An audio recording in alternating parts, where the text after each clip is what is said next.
Waalaikumsalam warahmatullahi taala wabarakatuh. Ahlan wa sahlan.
Bismillahirrahmanirrahim. Alhamdulillahirabbil alamin. Wassalatu wassalamu ala asyrafil anbiya'i wal mursalin wa ala alihi wa sahbihi ajma'in.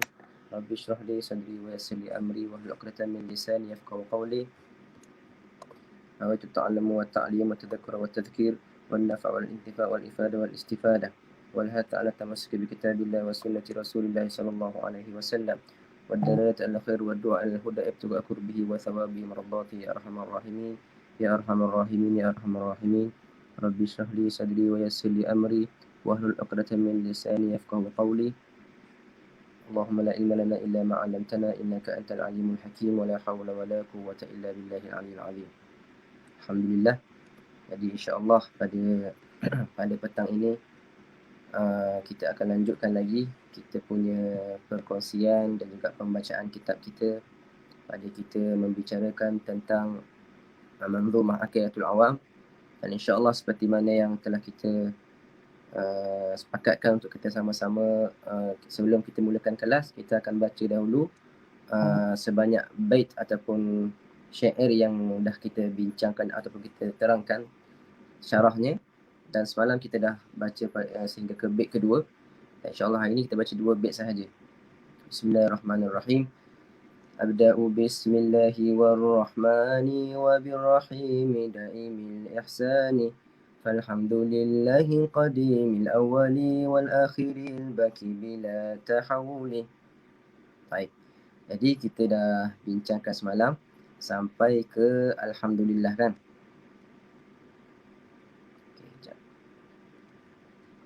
Alhamdulillah. Tadi saya dah ada ni PDF-nya, Allahumma salli PDF-nya Jala'ul Afham. Saya dah dapat kawan saya yang bagi PDF Jala'ul Afham, juga PDF Nurul Dhalam pun ada, dan juga terjemahan daripada bait. Sekadar terjemahan saja pun ada. Jadi siapa-siapa yang nak bolehlah, saya pun tak tahu, mungkin boleh upload dekat grup nanti. Maksudnya yang terjemahan ni dah upload dekat grup. Yang terjemahan ni dah di-upload dekat grup. Cuma yang ni belum upload, Jala'ul Afham. Saya lebih banyak syarahkan daripada Jala'ul Afham. Cuma saya ambil Nurul Dhalam sebagai rujukan sahaja. Jadi kita akan lebih fokus kepada Jala'ul Afham sebab dia lebih ringkas. Baik, mungkin semalam kita dah bincangkan tentang pujian bagi Allah Subhanahu Wa Taala. Di sini dikatakan alhamdu lughatan ats-tsana' bil lisan. Alhamdu dalam bahasa Arab, apakah dia? Yang bahasa Arabnya apa? Ats-tsana'u bil lisan. Pujian dengan lidah. Bila kita memuji seorang itu menggunakan lidah, maka dinamakan alhamdu. Ala jamilil ikhtiyari, di atas perkara yang cantik, perkara yang bagus yang dibuat oleh si yang dipuji itu. Ma'ajihatit ta'zim sawa'un kana fi muqabalatin ni'matin am la. Maknanya dia memuji seseorang itu dengan menggunakan lidah atas perkara yang dia buat. Bukan atas perkara yang dia ada.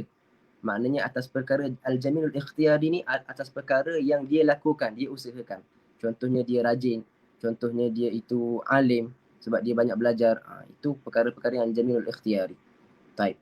Itu dari segi bahasa, tetapi yang dimaksudkan dari segi alhamdu, bila kita sebut alhamdulillah, segala pujian bagi Allah, apakah yang dimaksudkan dari segi syarak?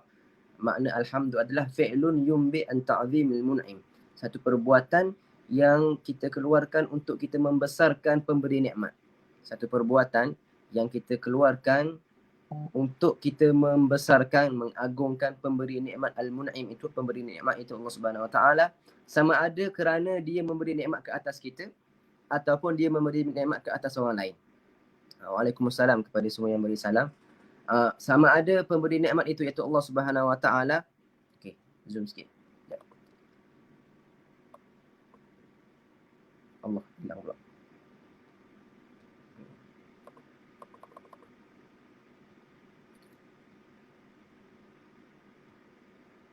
Okey. Perbuatan, nampakkan mouse saya kan? Perbuatan yang kita keluarkan, yang kita buatkan untuk kita mengagungkan pemberi nikmat, sama ada kerana dia memberi nikmat kepada kita ataupun dia memberi nikmat kepada orang lain. Itu dinamakan alhamdu, pujian. Dan sama ada sawa'un kana al-fi'l dhikran bil lisan aw mahabbatan bil janan aw amalan bil arkan. Sama ada pujian tersebut kita ekspresikannya, kita keluarkannya melalui zikir dengan lisan, iaitu menyebutkan alhamdulillah ataupun memuji Allah Subhanahu Wa Taala, ataupun dengan hati kita, iaitu dengan kita cinta kepada Allah Subhanahu Wa Taala, ataupun dengan tubuh badan kita, iaitu kita beramal dengan perkara-perkara yang baik dan kita meninggalkan perkara-perkara yang dilarang oleh Allah Subhanahu Wa Taala. Maka memuji Allah melalui 3 perkara. Sama ada dengan lidah kita, iaitu kita dengan memuji Allah Subhanahu Wa Taala, menyebut alhamdulillah dan sebagainya, ataupun dengan hati kita. Al-janan tu hati. Kita memuji Allah dengan kita cinta kepada Allah Subhanahu Wa Taala, ataupun kita puji Allah dengan perbuatan kita, dengan tubuh badan kita, iaitu kita menggunakan tubuh badan kita semuanya untuk melakukan ketaatan kepada Allah Subhanahu Wa Taala. Maka kita dah bincangkan, maka segala pujian adalah untuk Allah Subhanahu Wa Taala yang bersifat dengan Al-Qadimil Awwal. Al-Qadimil Awwal, Al-Qadim di sini dikatakan Al-Qadim adalah satu sifat Allah Subhanahu Wa Taala yang membawa maksud mawjud alladhi laysa liwujudihi ibtida'. Yang ada. Allah itu ada tanpa ada bagi keadaan Allah Subhanahu Wa Taala itu permulaan. Maknanya Allah wujud tanpa ada permulaan. Wal mawjud alladhi lam yazal, dan terus menerusnya ada Allah Subhanahu Wa Taala, tidak akan berhenti. Tidak akan terhenti kewujudan Allah Subhanahu Wa Taala. Maka Allah itu wujud tanpa ada permulaan. Nanti kita akan bincangkan lebih detail pada sifat wujud nanti ataupun sifat qidam. Al-awwal, al-qadimil awwal qabla kulli syai' bila bidayah. Apakah maksud yang dahulu, yang pertama? Maknanya Allah itu adalah yang pertama tanpa ada permulaan. Allah itu yang pertama tanpa ada permulaan, dan juga Allah juga yang terakhir tanpa ada pengakhiran. Allah juga yang terakhir tanpa ada perakhiran. Al-Baqi bermaksud ad-daim alladhi la yazul, yang sentiasa ada, yang tidak akan hilang, yang tidak akan lenyap. Kata daripada bait tadi, falhamdulillahil qadimil awwali wal akhiril baqi bila tahawuli. Segala puji bagi Allah yang bersifat dengan sifat qadim yang pertama tanpa ada permulaan, dan bersifat dengan sifat yang paling akhir tanpa ada pengakhiran, bila tahawuli.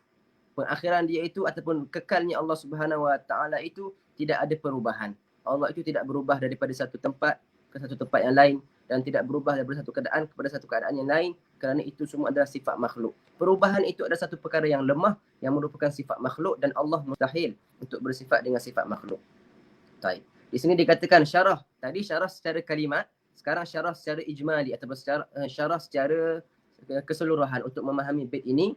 Katanya wa abda'u aidan, dan aku mulakan juga idafiyan, secara idafah fi ta'lif hadhihi al-manzumah bilhamdillah. Aku mulakan juga setelah aku mulakan dengan bismillah, aku mulakan dengan nama Allah, aku mulakan juga secara idafi dengan memuji Allah Subhanahu Wa Taala, iaitu bisana 'ala Allahil qadim al-awwal akhir baqi bil lisan, dengan memuji Allah dengan lidah aku, ma'a ta'zimihi. Dalam masa yang sama, pujian aku bukan sekadar pujian di lidah, tapi pujian aku berserta dengan pembesaran dan mengagungkan Allah Subhanahu Wa Taala, wa'tiqad anna kulla syai' an la kulla sana'in thabitun lahu. Dan aku beriktikad bahawasanya semua pujian ini adalah ada pada Allah Subhanahu Wa Taala, ada pada zat Allah Subhanahu Wa Taala. Baik. Kerana apa dia memuji Allah ini? Saya dah sebut pada kelas yang lepas bahawasanya hadis ini kullu amrin dzibalin la yubda'u fihi bilhamdulillah fahuwa aqta. Segala perkara yang dipandang tinggi oleh syarak, dzibalin ini, jika tidak dimulakan dengan bilhamdulillah, maka dia adalah aqta. Aqta itu apa? Qalilul barakah, kurangnya barakah. Kurangnya barakah. Dan juga yang kedua, kenapa dia puji Allah? Kerana untuk membalas jasa Allah Subhanahu Wa Taala yang wajib ke atas kita di atas segala nikmat yang dia beri. Itulah kewajipan kita kepada Allah Subhanahu Wa Taala, adalah kita sentiasa memuji Allah Subhanahu Wa Taala, dan pujian kepada Allah itu kita boleh ekspresikan daripada lidah kita ataupun daripada hati kita dan daripada tubuh badan kita, dan ketiga-tiganya itu wajib kita lakukan kepada Allah Subhanahu Wa Taala. Baik. Seterusnya, saya ringkaskan sedikit. Baik. Seterusnya kata An-Nazim, qala An-Nazim rahimahullah taala, thumma as-salatu was-salamu sarmada 'ala an-nabiy khairi man qad wahada wa alihi wa sahbihi wa man tabi' sabila dinil haqqi ghaira mubtadi'. Kemudian musannif berselawat ke atas Nabi SAW. Kata dalam terjemah ini, saya buka terjemah supaya lebih senang untuk lihat. Seterusnya, semoga rahmat dan kesejahteraan Allah sentiasa terlimpah ke atas Nabi SAW, sebaik-baik insan yang mengesahkan Allah. As-salatu wassalam, selawat dan juga salam, sarmada, yang sentiasa, yang berterusan. Ala Nabi, ke atas Nabi, khairi man qad wahada. Nabi itu sifat dia apa? Sebaik-baik orang ataupun sebaik-baik manusia yang wahada. Wahada ni apa? Yang mengesahkan. Wahada yuwahidu ni mengesahkan Allah, daripada perkataan wahada. Wahid kan? Wahid itu satu kan? Wahada yuwahidu, daripada Daripada perkataan inilah keluar kalimah at-tauhid. At-tauhid, wahada yuwahidu. Taib. Dan kemudian selawat dan juga salam yang berterusan ke atas Nabi. Nabi itu yang mana? Yang khairi man qad wahada, sebaik-baik orang ataupun sebaik-baik insan yang mengesakan Allah Subhanahu Wa Taala. Maka akidah Nabi lah yang paling baik, akidah Nabi lah yang paling tinggi, takwa Nabi lah yang paling bagus. Baik.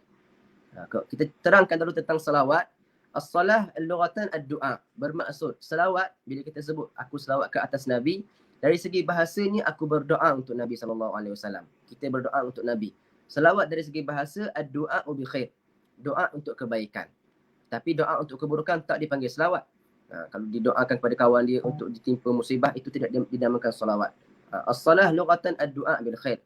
Dan begitu juga as-salah yang kita salat juga dinamakan doa dari segi bahasanya.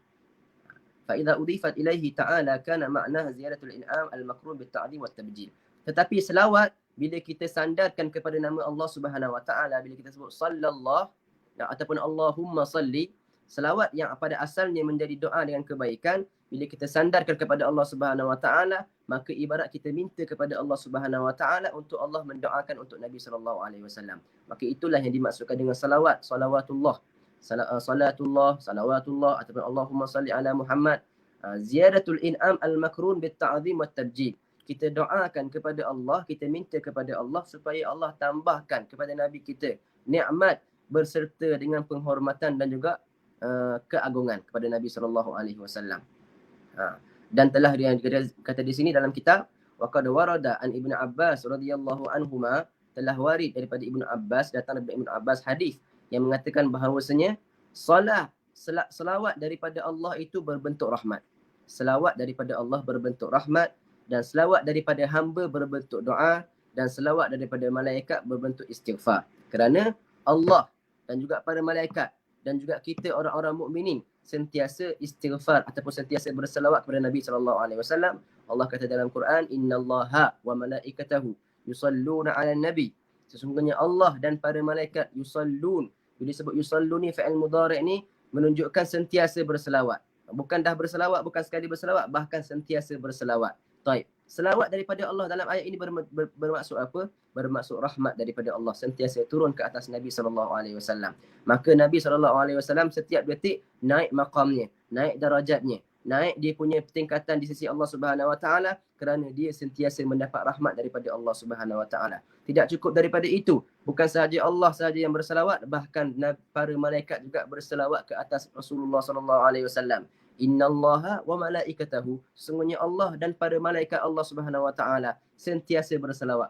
Apa maksud berselawat daripada malaikat? Maksudnya istighfar. Ni di sini wa minal malaikah istighfar. Selawat yang dimaksudkan daripada malaikat adalah malaikat sentiasa minta ampun untuk Nabi sallallahu alaihi wasallam. Okey. Kalau di sini kita fikirkan Nabi sallallahu alaihi wasallam adalah seorang manusia yang maksum, yang tidak punya dosa, yang tidak punya dosa. Maka kenapa perlu kepada istighfar dan kenapa apa faedah istighfar daripada malaikat ni? Kenapa malaikat susah-susah pula nak kena istighfarkan untuk Nabi sallallahu alaihi wasallam? Kerana para malaikat istighfarkan untuk Nabi sallallahu alaihi wasallam bukanlah untuk mengampunkan dosa, bukanlah untuk mengampunkan dosa kata ulama, untuk menaikkan darajat, untuk menaikkan martabat Nabi sallallahu alaihi wasallam. Maka Nabi sentiasa dinaikkan maqam oleh Allah Subhanahu Wa Taala disebabkan istighfar daripada para malaikat. Memang Nabi tidak ada dosa. Dan darajah di sisi Allah itu tidak ada penghujungnya. Tingkatan ataupun martabat seseorang itu di sisi Allah tidak ada penghujungnya. Kalaulah Nabi pun sentiasa naik maqam di sisi Allah Subhanahu Wa Taala, apatah lagi kita pun boleh naik maqam di sisi Allah Subhanahu Wa Taala. Orang yang dekat dengan Allah Subhanahu Wa Taala ini maka jauhlah dia daripada api neraka. Baik. Dan selawat daripada kita pula hamba yang biasa ini berbentuk doa, bermaksud doa. Bila kita selawat pada Nabi, maka ibarat kita mendoakan Nabi. Tapi perlu kita faham bahawasanya Nabi tidak berhajat kepada doa kita. Rasulullah sallallahu alaihi wasallam sangat-sangat tidak berhajat kepada doa kita. Kalau kita tak berdoa pada Rasulullah pun, Rasulullah tak ada efek apa-apa pun. Tetapi kita yang lebih berhajat untuk berselawat pada Nabi sallallahu alaihi wasallam. Satu-satunya amalan yang mana Allah suruh kita buat, dan kebaikan kembali kepada kita. Kebaikan kembali kepada kita dengan banyak sekali kebaikan. Bahkan Allah sendiri akan selawatkan kepada mereka yang berselawat kepada Rasulullah sallallahu alaihi wasallam. Siapa yang selawat man salla alayya marratan wahidatan sallallahu alaihi bi 10. barang siapa yang selawat ke atas aku, kata Nabi SAW, sekali, maka Allah yang akan balas, bukan aku yang akan balas ni. Balasannya bukan aku yang layak untuk beri, tetapi yang layak beri balasan kepada kamu yang selawat kepada aku, kata Nabi SAW, adalah Allah Subhanahu Wa Taala akan memberi kepada kamu 10 kebaikan ataupun 10 rahmat. Maka janganlah kita sia-siakan waktu kita, melainkan kita penuhkan dengan banyak bersalawat pada Nabi SAW, dan tidak ada satu amalan pun yang mana Allah suruh kita buat dan dia mulakan dahulu untuk membuat perkara tersebut, melainkan selawat pada Nabi SAW. Baik. Maka kita mendoakan Nabi SAW sebenarnya adalah untuk kebaikan untuk diri kita. Para ulama mengatakan, kita nak masuk syurga cukup hanya dengan satu rahmat daripada Allah Subhanahu Wa Taala. Tetapi Allah beri kita 10 rahmat jika kita berselawat pada Nabi SAW satu kali. Tetapi selawat kepada Nabi ini, untuk kita dapatkan efeknya di dunia ini, untuk kita dapatkan kesannya di dunia ini, kenalah kita berselawat dengan hadir hati kita. Kita selawat dengan penuh kerinduan. Kita selawat dengan penuh kecintaan. Maka itu akan memberi kesan kepada kita, akan yazdadul mahabbah ataupun tazdadul mahabbah, boleh menambahkan kecintaan kita dengan banyak berselawat. Ada orang kata, saya berselawat banyak daripada Nabi tapi tak bertambah pun kecintaan kepada Nabi SAW. Sebab apa? Sebab kamu tak faham apa makna selawat. Sebab kamu hanya berselawat di lidah sahaja. Memang betul, kalau kita berselawat dengan lidah sahaja sekalipun, kita dapat pahala, kita dapat rahmat. Tetapi kurang dia punya apa? Kurang dia punya efek dia kepada hati kita. Kurang dia punya efek kepada hati kita. Dan apa yang kita perlu ingat ketika mana kita selawat, bahawasanya Nabi sampai kepadanya selawat kita, dan bila kita berselawat kita akan sekali bagi apa? Bagi salam. Allah kata dalam Quran, ya ayyuhallazina amanu sallu alaihi wasallimu taslima. Selawatlah kamu ke atas Nabi dan juga wasallimu, dan berilah salam kepada Nabi. Dan salam kepada Nabi, ibarat kita memberi salam lah, assalamualaikum ya ayuhan Nabi. Dan salam ini hukumnya sunat dan jawabnya adalah wajib. Maka hendaklah kita ketahui, setiap kali kita memberi salam kepada Nabi SAW, kata dalam hadis, Allah akan kembalikan roh Nabi kepada Nabi SAW untuk dia jawab salam kepada kita. Tak nakkah kita diberi salam oleh Nabi SAW, Nabi doakan kesejahteraan untuk kita? Maka itulah sebaik-baik doa, sebaik-baik salam daripada Nabi SAW apabila kita memberi salam kepada Nabi SAW. Maka Nabi sentiasa hiduplah. Sebab sentiasa ada orang yang memberi salam kepadanya, dan sentiasa Allah kembalikan rohnya kepada jasad Nabi SAW untuk dia membalas salam, kerana salam itu adalah wajib. Dan itu juga antara dalil yang kita katakan ketika mana kita menziarahi kubur, kita kata assalamualaikum, assalamualaikum ya ahlul kubur, atau assalamualaikum ya ahlul kubur. Kita memberi salam kepada orang-orang dalam kubur. Bermaksud apa? Bermaksud orang dalam kubur boleh dengar salam kita dan dia boleh jawab salam kita. Kerana apa? Kerana jawab salam itu hukumnya wajib. Dan Nabi tidak akan suruh kita memberi salam kepada orang dalam kubur, melainkan Nabi tahu bahawasanya mereka boleh jawab salam kita daripada kubur. Baik. Maka itu salah satu dalil yang mengatakan bahawasanya orang dalam kubur ataupun orang-orang yang dah meninggal itu boleh memberi manfaat dengan izin Allah. Boleh memberi manfaat dengan izin Allah. Apa maksudnya memberi manfaat? Maknanya dia doakan kita untuk kebaikan. Maka itu salah satu manfaat yang Allah izinkan mereka untuk beri kepada kita. Seperti mana kita memberi salam kepada mereka. Kita memberi salam kepada mereka juga, kita doakan kebaikan untuk mereka. Maka itu juga adalah manfaat. Baik. Okey. Di sini dikatakan wassalatu wassalam thumma salatu wassalamu sarmada. Sarmada ni maknanya berterusan. Kemudian salawat dan salam yang berterusan ke atas Nabi, ke atas Nabi. Alif lam ni dipanggil alif lam al-ahdiyah. Nabi yang mana? Nabi yang mana dah ma'ruf dah. Dah memang diketahui semua bahawasanya yang dimaksudkan Nabi di sini bukan Nabi-Nabi yang lain, bahkan Nabi Muhammad SAW. Tak sebut pun kalau dekat bait ni, tak sebut pun Nabi Muhammad. Thumma salatu wassalamu sarbada ala nabiyyi. Ala nabiyyi. Nabi yang mana? Alif lam ini, bila ada alif lam ni dimaksudkan Nabi yang tertentu. Nabi yang mana? Nabi Muhammad SAW dipanggil alif lam al-ahdiyah dalam bahasa Arab. Memang dah dapat kenal dah bahawasanya yang disebutkan di sini adalah adalah Nabi Muhammad SAW. Taib. Di sini dikata walahu ta'rifan amun wa khas. Nabi di sini boleh, di sini diterangkan beza di antara Nabi dengan Rasul. Beza di antara Nabi dengan Rasul. Fa'alal awal huwa insanun dhakrun hurrun uhi ilaihi bisyara'in sawa'un umira bitablighi am la fa in umira bidzalika fa rasul aidan fa nabi a'am min rasul. Dia kata bahawasanya Nabi itu adalah seorang lelaki, zakarun, hurrun, yang merdeka, yang diberikan kepadanya syariat, diwahyukan kepadanya wahyu, sama ada disuruh untuk menyampaikan ataupun tidak. Sama ada disuruh untuk menyampaikan ataupun tidak. Jika disuruh untuk disampaikan, maka dia juga adalah Rasul. Dalam makna kata alif lam nabi ini, an-nabi di sini. Maka di sini, am wa khas. Saya tak nak bincangkan tentang itu. Cuma saya nak bezakan di antara Nabi dengan Rasul. Nabi dengan Rasul, okey? Yang kita ketahui dalam kitab-kitab yang lain disebutkan dalam kitab bahawasanya Nabi itu adalah seorang lelaki yang merdeka yang diwahyukan kepadanya wahyu dan tidak disuruh untuk menyampaikan. Adapun Rasul adalah seorang lelaki yang merdeka yang diwahyukan kepadanya wahyu dan disuruh untuknya menyampaikannya. Baik. Kalau kita faham dari segi dua takrifan ini, beza di antara Nabi dengan Rasul adalah Nabi tak disuruh untuk menyampaikan. Rasul disuruh untuk menyampaikan. Baik. Maka kalau kita fikirkan balik, apakah tugas seorang Nabi? Apakah tugas seorang Nabi jika dia diwahyukan kepadanya wahyu tapi tak disuruh disampaikan? Adakah maksudnya dia duduk dalam rumah seorang-seorang, tak bercakap dengan orang, tak boleh sampaikan apa yang dia ada? Ataupun Nabi itu adalah orang yang memang pendiam, memang tak bercakap dengan orang sebab dia tak boleh menyampaikan. Itu adalah satu fahaman yang kurang tepat.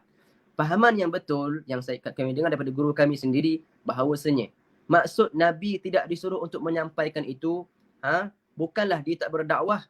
Dia berdakwah. Sedangkan kita pun umat Nabi SAW pun Nabi menyuruh balighu anni walau ayah, sampaikan daripada aku walau sepotong ayat.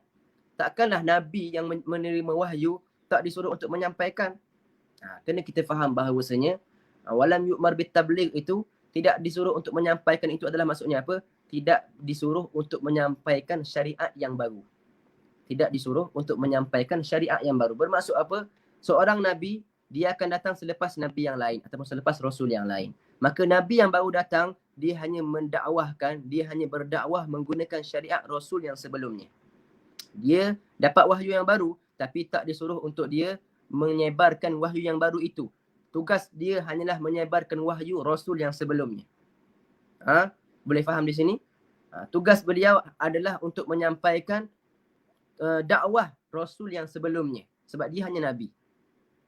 Maka kalau dia diangkat menjadi Rasul, barulah dia disuruh untuk menyampaikan wahyu yang diberikan kepadanya sahaja itu. Maka bukanlah maksud seorang Nabi itu tidak berdakwah, bukan. Nabi juga berdakwah, para anbiya juga berdakwah. Walaupun mereka bukan Rasul, mereka juga berdakwah. Cuma mereka tak menyampaikan syariat yang baru. Syariat yang baru, mereka hanya menyampaikan syariat Rasul yang sebelumnya. Berbeza dengan seorang Rasul ini dia akan bawa syariat yang baru. Dia akan bawa pembaharuan agama. Sebab itu dia disuruh untuk menyampaikan. Contohlah kata Nabi yang dahulu, solat 2 rakaat je. Bila datang Rasul yang baru, Allah suruh dia solat 4 rakaat, maka dia menyebarkan solat 4 rakaat kepada kaum dia. Boleh faham beza di antara Nabi dengan Rasul. Jangan kita faham bahawasanya Nabi itu dia hanya duduk diam dekat rumah, tak bercakap dengan orang, tak berdakwah. Bukan. Nabi itu menyampaikan, berdakwah. Cuma dia tak menyampaikan perkara yang baru. Dia hanya menyampaikan risalah ataupun ajaran Rasul yang sebelumnya. Itulah beza di antara Rasul dengan Nabi. Dan Nabi ini disebutkan dalam kitab ini dua makna. Nabi-Nabi ini sama ada datang daripada perkataan an-nubuwah ataupun datang daripada perkataan an-naba. An-nubuwah bermaksud tempat yang tinggi. Nabi digelar sebagai Nabi kerana dia meninggikan orang yang mengikutnya. Dia meninggikan orang yang mengikutnya dan memang tempatnya tinggi kerana menjadi Nabi, dan dia juga meninggikan segala orang yang mengikutnya. Siapa yang ikut Nabi, martabahnya jadi tinggi. Maka digelar sebagai Nabi daripada nubuwah. Tempat yang tinggi. Al-makanul murtafi' di sini. Wa huwa al-makanul murtafi'. Yang kedua, makna Nabi juga boleh dikatakan diambil daripada perkataan an-naba. An-naba ini khabar yang memberitahu. Kerana dia memberitahu perkara yang datang daripada Allah Subhanahu Wa Taala. Taib. Khairu man qad wahada. Kita kata tadi apa? Tsumma salatu wassalamu sarmada 'alan nabi. Kita dah bincangkan tentang Nabi. Nabi yang mana sifat dia? Khairu man qad wahada. Maknanya sebaik-baik orang, sebaik-baik manusia yang mentauhidkan Allah Subhanahu Wa Taala, maka Nabi lah. Tauhid Nabi lah yang paling mantap. Tauhid Nabi lah yang paling mantap, yang paling hebat. Nabi lah yang mengajarkan kita hakikat tauhid. Mengesahkan Allah Subhanahu Wa Taala. Baik. Wal alif fi qawlihi wahada lil itlaq. Ini untuk masalah bait wazan. Okey, kita dah sampai kepada dah selesai bait yang ketiga ni. Thumma salatu wassalamu salamada ala nabiyyi khairi man qad wahada. Baik, bait yang keempat. Wa alihi wa sahbihi wa man tabi' sabila dinil haqqi ghairu. Laju sangat ke saya syarahkan? Kalau laju, komen laju. Saya perlahankan sikit.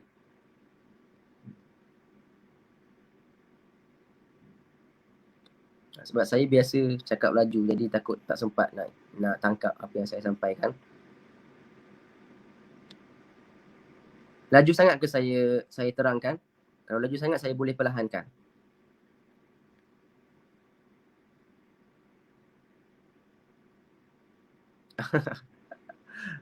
Laju Okey, baik, saya perlahankan sikit.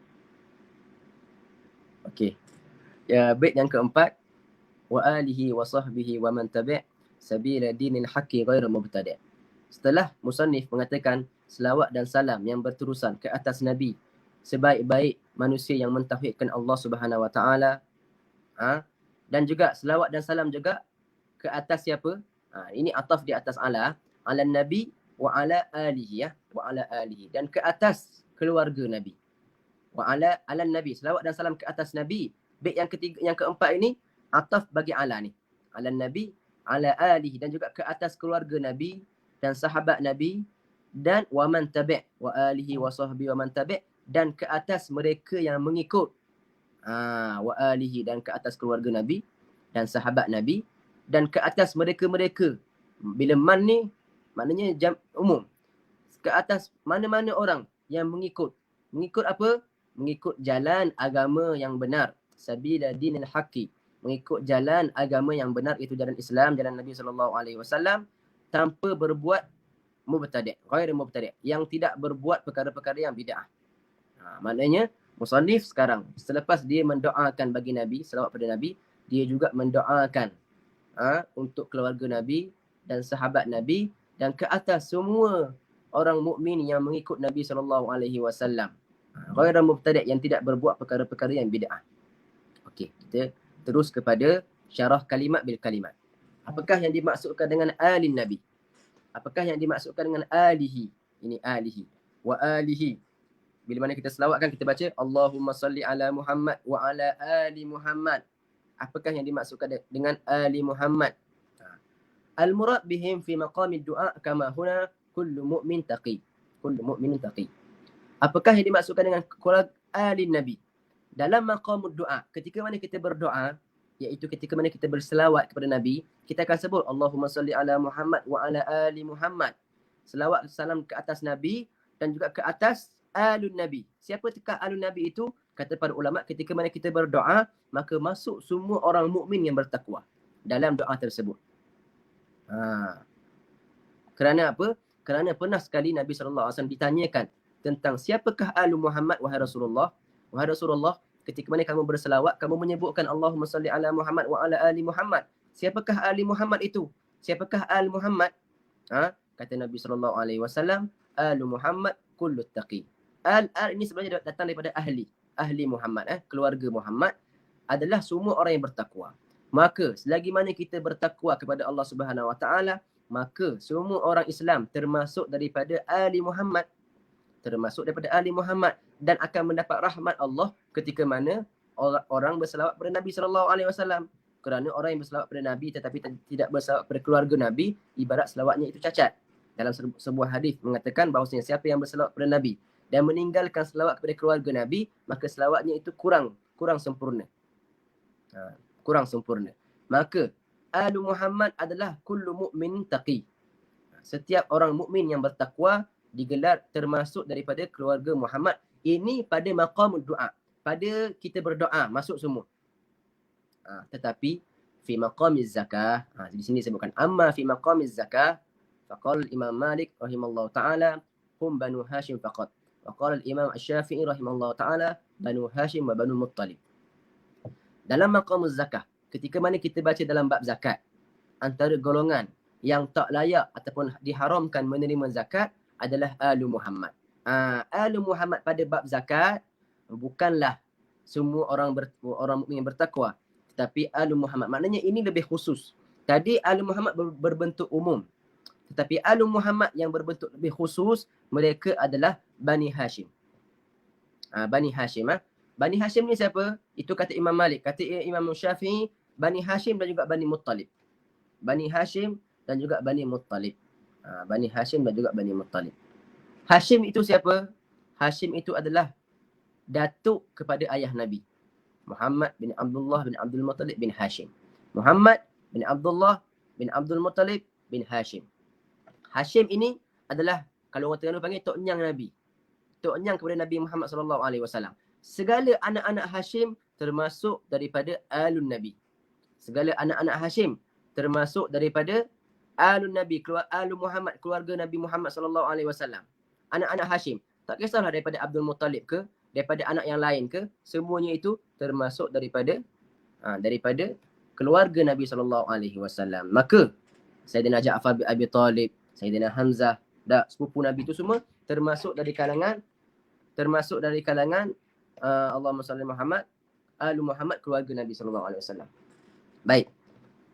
Bani Hashim dan juga Bani Muttalib termasuk daripada Alu Muhammad, itu fi maqamiz zakah. Okey. Ada lagi satu istilah yang lebih khusus. Ada satu lagi istilah yang lebih khusus berkenaan dengan keluarga Nabi SAW, dipanggil sebagai Ahlu Baitin Nabi. Tadi kita sebut Alun Nabi. Hamzah, Alif, Lam. Tapi sekarang kita sebutkan Ahlu Baitin Nabi. Ahli rumah Nabi SAW. Ini adalah istilah yang lebih khusus, yang mana Allah sebutkan dalam Al-Quran, innama yuridullahu liyudhiba ankum rijsa ahlal baiti wa yutahhirukum tathira. Sesungguhnya Allah ingin membersihkan. Allah nak membersihkan kotoran daripada ahlu bait dan membersihkan mereka sebersih-bersih perkara. Baik. Baik, ada gangguan kejap. Okey. Maka ahlu baitin Nabi ini adalah lebih khusus berkenaan dengan keluarga Nabi SAW, dan mereka hanyalah golongan-golongan ataupun zuriat-zuriat yang datang daripada lima orang. Kerana suatu hari Nabi SAW pernah tutupkan 4 orang kaum kerabatnya yang dekat, iaitu Sayyidina Fatimah, puteri Nabi SAW, Sayyidina Ali, sepupu Nabi yang merupakan menantu Nabi juga, Sayyidina Hasan dan juga Sayyidina Husain.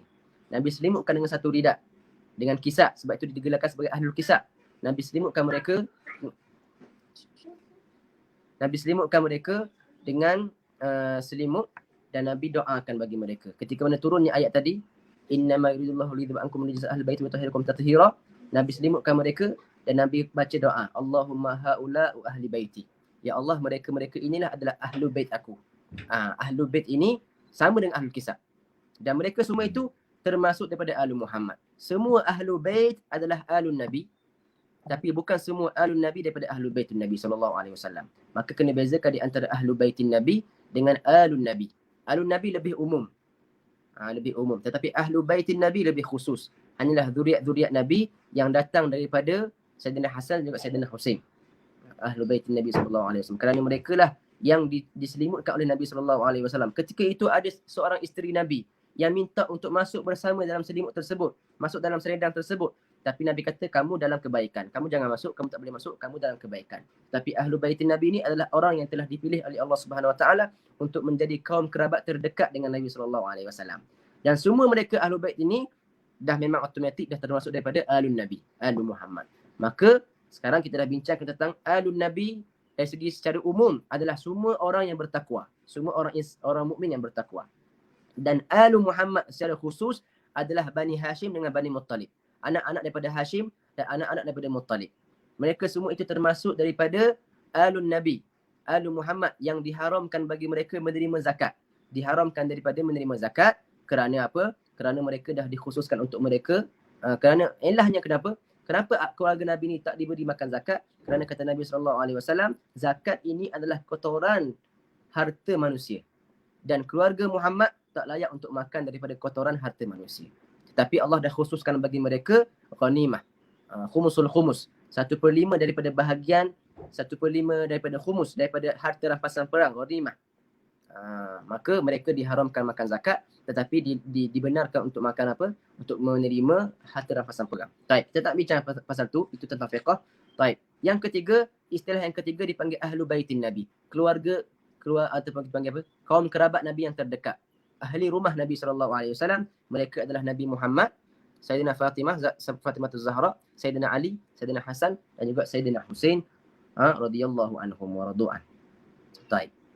Itu berkenaan dengan alun Nabi, keluarga Nabi. Kita kata tadi, summa salatu wassalamu sarmada ala nabi khairi man qad wahada wa alihi, dan ke atas keluarga Nabi. Siapa keluarga Nabi? Kita dah bincang dah. Wa alihi wa sahbihi, dan sahabat-sahabat Nabi. Wa sahbihi ismu jam'in li sahibin bermakna sahabi. Sahabat-sahabat Nabi. Siapakah sahabat-sahabat Nabi? Adakah semua orang yang hidup di zaman Nabi termasuk daripada sahabat Nabi? Adakah semua orang yang berjumpa dengan Nabi itu adalah sahabat Nabi? Kita akan bincangkan sekarang. Sahabat Nabi adalah man ijtama'a bihi ba'da risalah, man ijtama'a bin Nabi sallallahu alaihi wasallam ba'da risalah mu'minan wa mata ala imanihi. Orang-orang yang bertemu ataupun berkumpul, ijtama'a ni berkumpul dengan Nabi sallallahu alaihi wasallam. Berkumpul dengan Nabi sallallahu alaihi wasallam setelah ar-risalah, ba'da risalah, setelah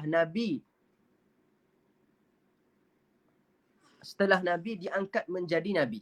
Setelah Nabi menerima risalah. Setelah Nabi menjadi Nabi. Ketika umur 40 tahun lah, Nabi diangkat menjadi Nabi. Mendapat wahyu di Gua Hira yang pertama. Ketika umur Nabi 40 tahun. Mereka yang berkumpul dengan Nabi SAW setelah Nabi menjadi Nabi dalam keadaan mukminan. Dalam keadaan dia dah beriman dengan Nabi SAW. Wa ma ta'ala imanihi. Di sini disebutkan 4 syarat untuk menjadi sahabat. Untuk mendapatkan title sahabat ada 4 syarat yang saya akan tambahkan lagi beberapa syarat yang lain. Disebutkan dalam kitab Nurul Zalam. Kalau nak tengok lebih lanjut boleh rujuk kitab Nurul Zalam, disebutkan beberapa syarat yang lain. Baik. Yang pertama adalah mereka yang berkumpul dengan Nabi. Kenapa ulama mentakbirkan dengan berkumpul dengan Nabi bukan dengan melihat Nabi? Kerana ada di kalangan sahabat Nabi itu orang-orang yang buta, yang tidak melihat. Maka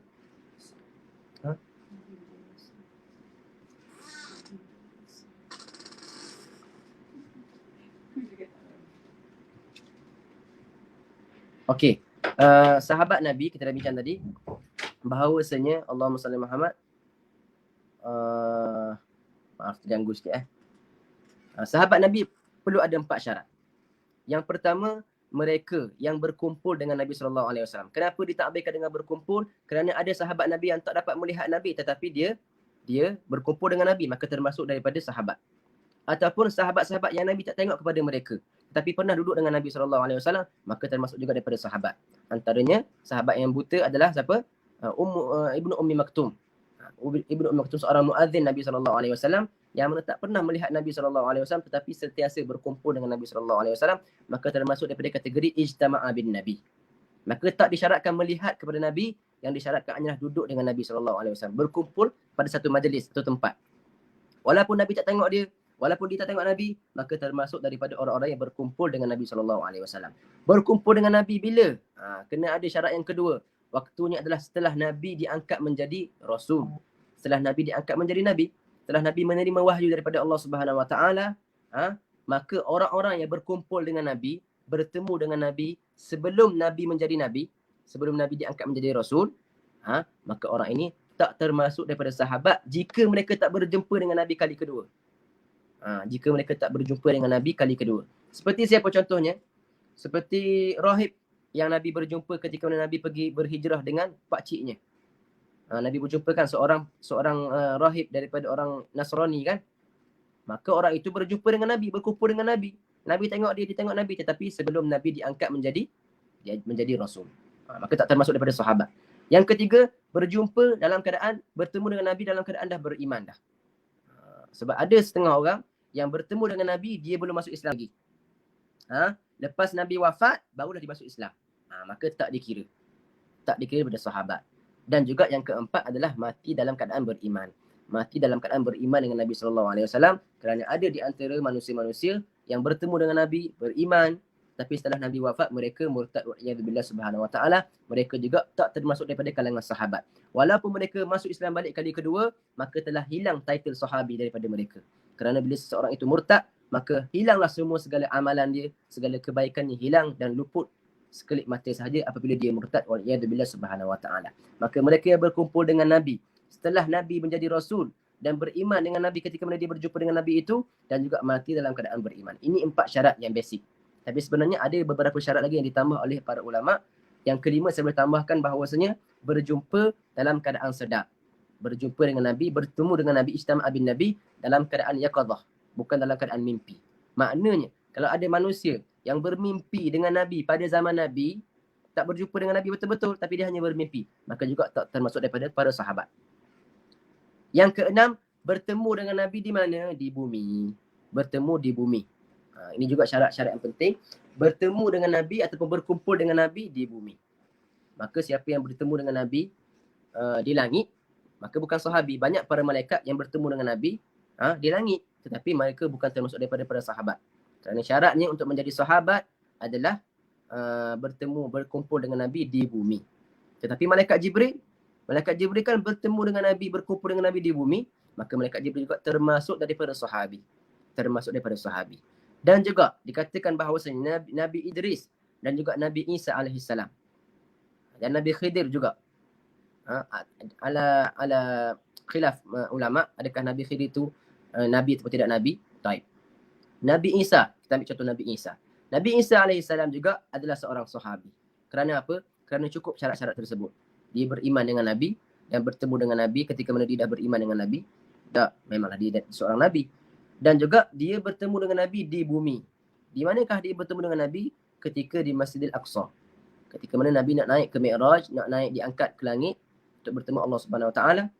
Nabi mengimamkan seluruh para anbiya yang dah hidup dan yang mati. Antara syarat juga ditambah tadi, bertemu ketika hidup, bukan selepas mati. Maka Nabi-Nabi yang lain yang berkumpul dengan Nabi ketika di Masjidil Aqsa tak dianggap menjadi sahabat kerana mereka bertemu setelah mereka dah mati. Tapi Nabi Isa masih hidup. Nabi Isa diturunkan daripada langit untuk salat dengan Nabi SAW. Maka Nabi Isa cukup syarat dia untuk menjadi sahabi. Maka Nabi Isa juga termasuk daripada kalangan para sahabat. Cuma tak disebutlah Nabi Isa tu sahabat. Kerana apa? Kerana sahabat ni kita sebutkan supaya dia nampak tinggi martabat dia. Tapi Nabi Isa dah ada martabat title Nabi. Kenapa kita nak letakkan lagi dia sahabat? Tapi kita kena faham bahawasanya jika Nabi Isa turun di akhir zaman ini, Nabi Isa turun, siapa yang sempat bertemu dengan Nabi Isa, maka otomatik akan menjadi tabi'in. Akan menjadi tabi'in. Sebab orang tabi'in ini adalah siapa? Mereka yang berjumpa dengan sahabat. Dah memang kamu berjumpa dengan Nabi Isa yang merupakan sahabat, maka kamu akan menjadi tabi'in. Maka itulah ta'rif daripada sahabat. Sahabat-sahabat Nabi ni kata ulama bilangannya adalah 124,000 orang. 124,000 orang bilangan para sahabat. Itu ketika mana? Ketika Fathul Makkah. Maknanya ada lagi sahabat-sahabat yang lain yang tak termasuk dalam list yang dikatakan lebih banyak daripada kalangan itu. Sebab setiap orang yang pernah berjumpa dengan Nabi, walaupun sekali sahaja, maka dia termasuk daripada sahabat. Antara orang yang hidup di zaman Nabi tetapi bukan sahabi. Dia hidup di zaman Nabi tetapi dia bukan sahabi. Antaranya siapa? Antaranya Sayyidina Uwais Al-Qarni. Seorang tabi'in jalil. Seorang tabi'in yang sangat agung. Yang mana Sayyidina Uwais Al-Qarni ni daripada negara Yaman. Daripada Al-Qarn. Kampung bernama Qarn. Dan dia hidup di zaman Nabi SAW, tetapi dia tak pergi berjumpa dengan Nabi SAW kerana taat kepada ibunya. Kerana taat kepada ibunya, maka dia meninggalkan kemuliaan untuk bertemu dengan Nabi SAW kerana dia taat kepada ibunya. Maka dia menjadi tabi'in. Bahkan setengah ulama mengatakan dia adalah afdalut tabi'in. Sebaik-baik tabi'in. Kerana Nabi sendiri menyebutkan dia dalam hadis. Dan Nabi menyuruh Sayyidina Umar dengan Sayyidina Ali untuk meminta ampun untuk mereka meminta ampun jika bertemu dengan Sayyidina Uwais Al-Qarni. Maka Uwais Al-Qarni tak bertemu dengan Nabi tapi hidup sezaman dengan Nabi, maka dia bukan sahabi, bahkan dia adalah tabi'in.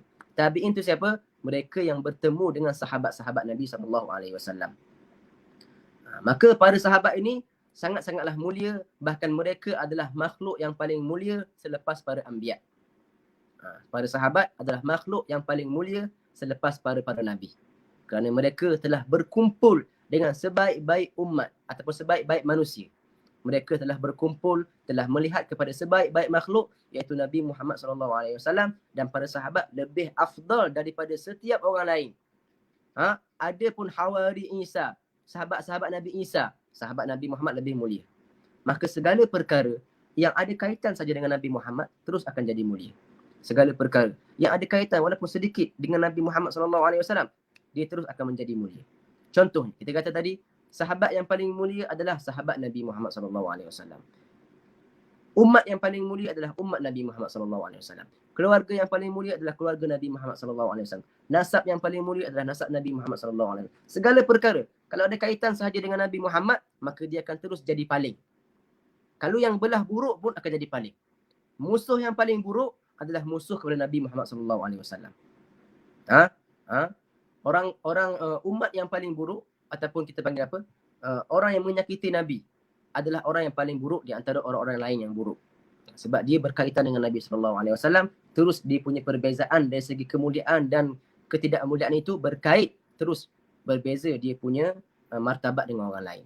Maka umat Nabi adalah umat yang paling mulia berbanding dengan umat-umat yang lain, dan para sahabat Nabi, keluarga Nabi, semuanya adalah paling mulia. Pakaian yang baik, pakaian Nabi SAW. Akhlak yang baik, akhlak Nabi SAW. Kata-kata yang paling baik, kata-kata Nabi SAW. Selepas kata-kata Allah Subhanahu Wa Taala.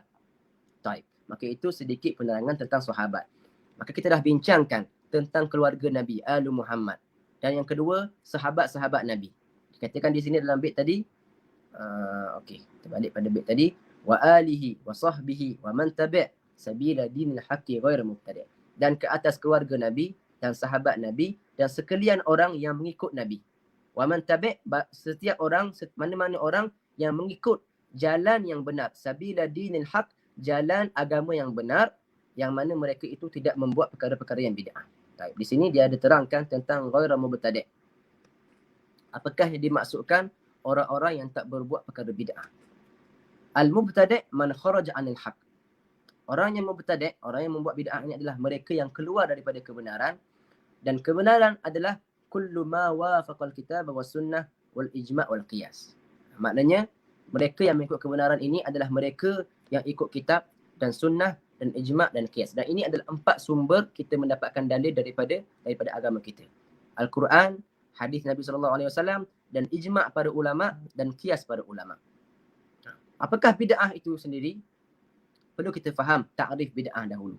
Al-bid'ah lughatan ma kana mukhtari'an ala ghairi mithali thabit. Dari segi bahasa, perkara bid'ah adalah perkara yang baru. Perkara yang baru dicipta. Maknanya belum ada orang yang buat, tiba-tiba dia buat. Itu perkara yang bid'ah. Sebab itu Allah juga bersifat dengan apa? Antara nama Allah Al-Badi'. Al-Badi' ni apa? Buat perkara yang baru. Tidak ada satu benda pun yang pernah buat satu perkara melainkan Allah dahulu yang mula-mula menciptakannya. Maka Allah lah Al-Badi' yang mula-mula menciptakan daripada tidak ada orang buat, dia buat. Tanpa ada contoh yang sebelumnya. Maka bid'ah ini adalah perkara yang baru dibuat. Tapi itu dari segi bahasa. Dari segi syariat, dari segi syarak, dari segi istilah fuqaha mengatakan perkara bid'ah yang dilarang dalam hadis Nabi SAW. Yang Nabi kata, kullu bid'atin dalalah wa kullu dalalatin finnar. Yang seharusnya orang memahami perkara bid'ah daripada kata-kata Nabi SAW, kata para ulama, ajma'ul ulama, bahawasanya bid'ah yang dimaksudkan dalam hadis Nabi SAW, ma uhditha ala khilafi amri syari'. Barang yang dibuat, baru buat, yang menyalahi, yang kita bersalahan dengan syariat Nabi SAW. Maknanya dibuat perkara yang baru, yang bersalahan, yang dilarang oleh Nabi SAW. Itu yang termasuk daripada hadis Nabi, kullu bid'atin dalalah. Kerana kullu di situ ada takhsisnya.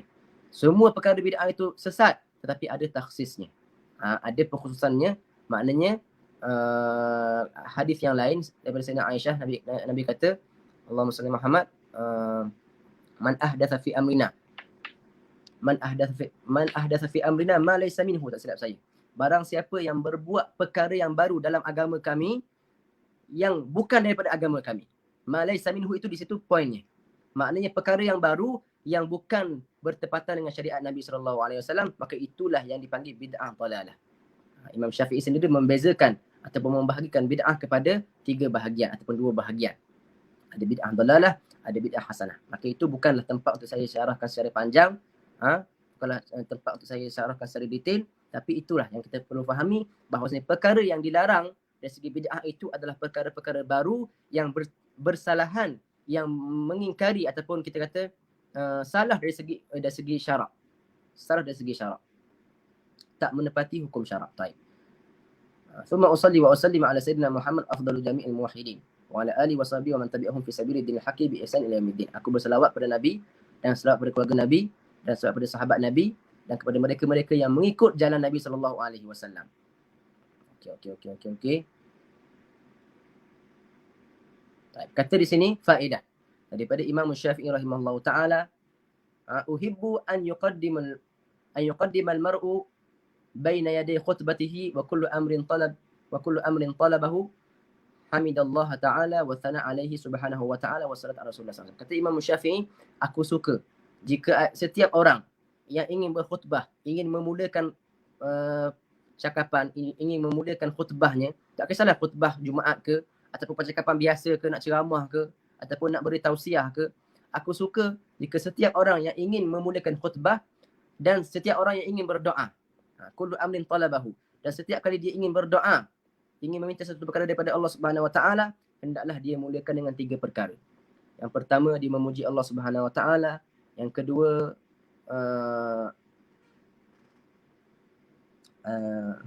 dua perkara, hamdalillahi ta'ala wa thana alaihi subhanahu wa ta'ala wa salat ala rasulillah. Dia memuji Allah dan juga berselawat pada Nabi sallallahu alaihi wasallam. Itu sama, hamdalillah, hamidallah ta'ala wa thana alaihi subhanahu wa ta'ala. Puji Allah dan juga puji juga. As-sana juga pujian bagi Allah. Maknanya 2 perkara. Imam Syafi'i kata, aku suka jika setiap orang itu nak memulakan percakapannya, nak memulakan khutbahnya ataupun nak memulakan doanya, hendaklah dia lakukan 2 perkara.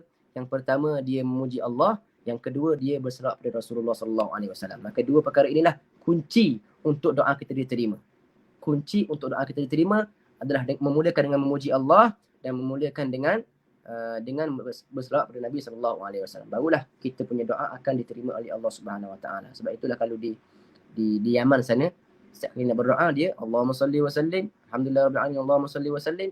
Ringkas sahaja tapi dah diletakkan pujian bagi Allah dan juga selawat kepada Nabi sallallahu alaihi wasallam. Okey.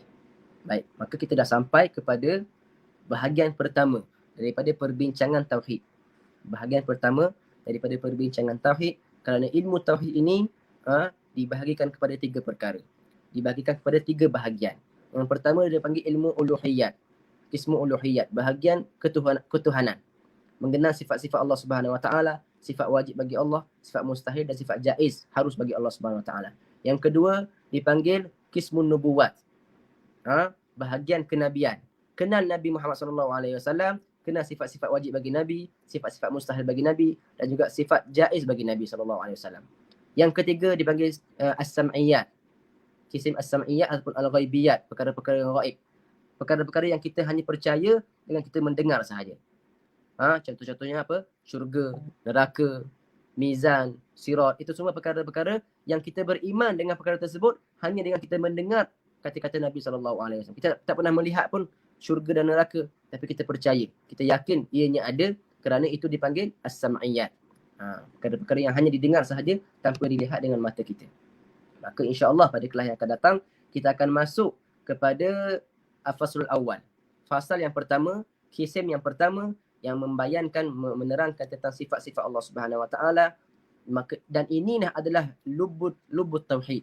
Inilah adalah tajuk paling penting dalam ilmu tauhid, yang paling utama dalam ilmu tauhid adalah sifat-sifat Allah Subhanahu wa taala. Maka esok saya akan terangkan dulu, sebelum kita masuk ke dalam bait ini, kita akan terang dulu sedikit tentang sifat-sifat Allah Subhanahu wa taala secara mukaddimahnya, dan kita akan bahagikan sifat-sifat kepada bahagian-bahagiannya. Dan di sini perlu gunakan sedikit daripada kita punya perlu fokus sedikit dalam bab sifat Allah Subhanahu wa taala ini. Saya tak akan terangkan terlalu dalam, terlalu detail, tapi saya akan terangkan setakat mana yang wajib diketahui oleh seorang mukmin. Seorang mukmin itu perlu i'tikad apa?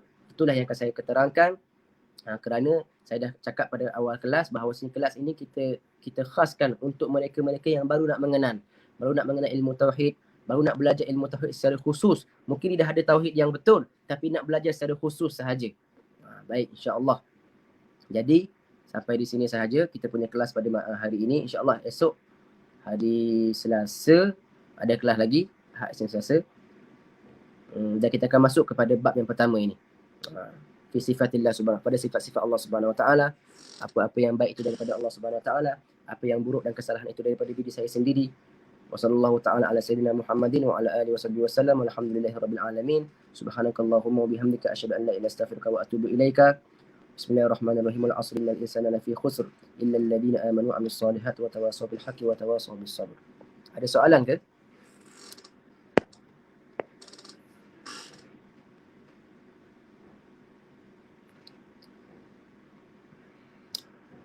Harap semuanya dah hafal lah. Baik. Esok kita akan baca sampai ke wa alihi wa sahbihi wa man tabi' sabila dinil haqqi ghairu mubtadi'. Boleh upload PDF. Rasa PDF ni yang terjemahan ke yang Jalal Afham? Yang terjemahan ni dah ada dekat grup. Tapi yang ni belum ada. Nanti saya uploadkan dekat grup. Baik. Yang ada kitab lebih bagus. Yang ada kitab lebih bagus boleh catat dekat kitab.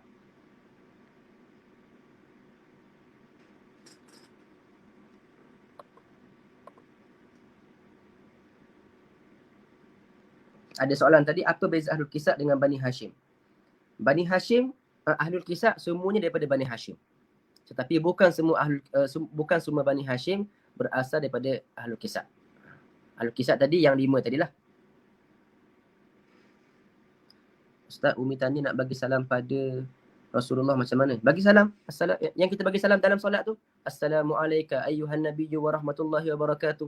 Kita beri salam pada Nabi sallallahu alaihi wasallam. Dan memang kita setiap kali selawat, kita akan beri salam. Allahumma salli ala Muhammad wa ala alihi wa sallim. Wasallim tu bagi salam lah tu. Itu kalau selawat dengan salam. Selawat dengan salam. Ada ulama yang mengatakan bahawasanya makruh kalau kita selawat tanpa beri salam dan makruh beri salam tanpa selawat. Kecuali dalam beberapa perkara. Makruh kita beri salam tanpa memberi selawat dan juga makruh kita selawat tanpa kita beri salam. Kecuali dalam beberapa perkara. Saya sebutkan sedikit di sini. Contohnya kita berada di depan hujrah Nabi SAW. Kita berada di hadapan pintu maqam Nabi SAW. Maka di sini kita hanya memberi salam kepada Nabi. Tak perlu selawat dah. Dan tak makruh kalau kita hanya memberi salam kepada Nabi. Begitu juga dalam selawat kita dalam semayang. Kita baca selawat Ibrahimiyah. Allahumma salli ala Muhammad wa ala ali Muhammad kama sallaita ala Ibrahim wa ala ali Ibrahim. Semua itu tidak ada salam dalam selawat Ibrahimiyah. Maka tidak ada makruh di situ kerana itu warid daripada Nabi SAW. Dan juga yang ketiga, jika selawat itu datang daripada Nabi sendiri, maka tidak ada kemakruhan. Tetapi ala kulli hal, nak beri salam kepada Rasulullah macam mana? Sebut saja Assalamualaikum ayyuhan nabiyyu wa rahmatullahi wa barakatuh. Dan kenalah kita yakin bahawasanya Nabi memang jawab salam kita. Nabi menjawab salam kita, cuma kita tak dengar salam Nabi SAW. Ada seorang syekh yang merupakan seorang wali di Hadramaut sana, namanya Syekh Ali Khalid Qasam. Syekh Ali Khalid Qasam. Antara keturunan Nabi SAW juga yang mula-mula masuk ke bumi Tarim. Dia ini ketika setiap kali dia memberi salam kepada Nabi SAW, dia akan mendengar Nabi jawab salam ke atas dia. Bahkan bukan dia saja dengar, bahkan setiap orang yang berada di sekeliling dia dengar suara Nabi SAW menjawab salam kepada dia. Itu antara karamah beliau.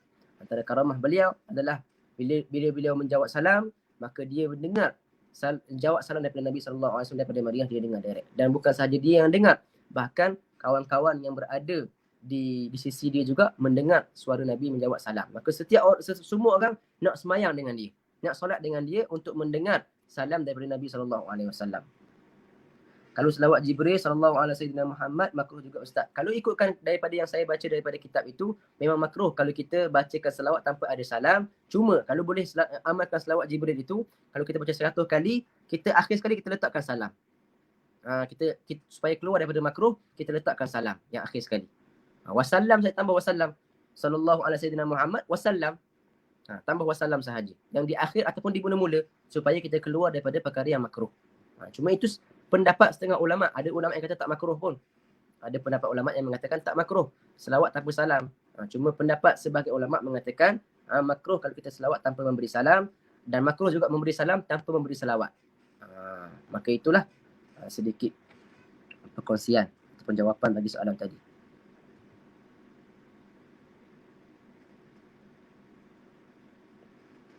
Nota ini ada terjemahan ke? Saya rasa belum ada terjemahan bagi kitab Jala'ul Afham. Belum ada terjemahan lagi.